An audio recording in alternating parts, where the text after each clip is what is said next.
In this video, we will discuss the importance of reading lists. Stella Cottrell includes reading lists as one of the most important tools for getting started in finding information. Cottrell says they can be used to build a sense of the academic community in the discipline, to identify respected authors and publishers, and the kinds of sources regarded as useful and reliable. Reading lists should be your first port of call when looking for academic information for your assignments.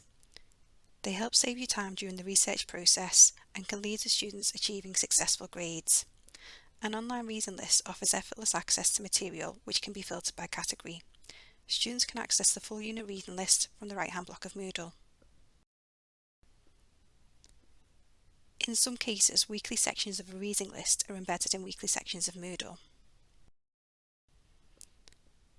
The length of the list often depends on the discipline, with arts and humanities lists traditionally being longer than those in the Faculty of Science and Engineering. You can navigate longer lists using the Table of Contents tab.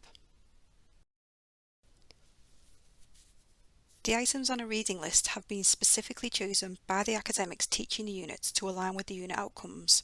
Each item will be marked as either core text or items for purchase, essential reading, or further reading. These categories indicate how important the resource is to the unit and can help you choose what you need to read. The way these categories are applied can vary, but in general, students are expected to engage with the core and essential reading at the very least. Items may be recommended for purchase, and usually this is because they are important to the unit and students need to have their own copy as the library is unable to provide suitable online access. Further reading is often recommended and can be used to enhance understanding of a particular topic.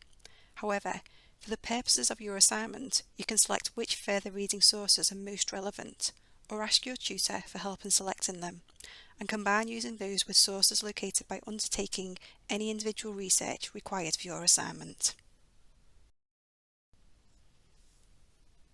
Reading and engaging with the reading list resources will make a good impression to lecturers. One way to demonstrate you have engaged with the resources is by citing and referencing reading list resources in your assignments. You should note which authors are key researchers and writers to the topic. You can start to identify this from the sources on your reading list, as tutors have selected sources written by well-respected authors and publishers. A search can easily be expanded by finding out more about other works the author has written. According to Cottrell, you should look for patterns in who writes about which kinds of topic and whose work is discussed and cited in references. You should also decide which sources you find most useful and interesting. Becoming a skilled researcher is an important part of university.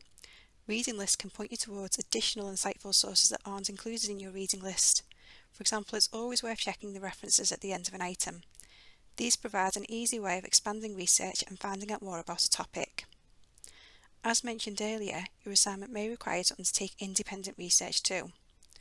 Your subject librarian can help you identify the most relevant resources to search to locate academic sources and the most credible non-academic sources to use in your work.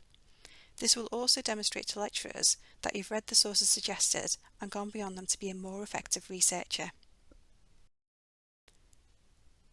For more help and information, please email the library or visit the library website.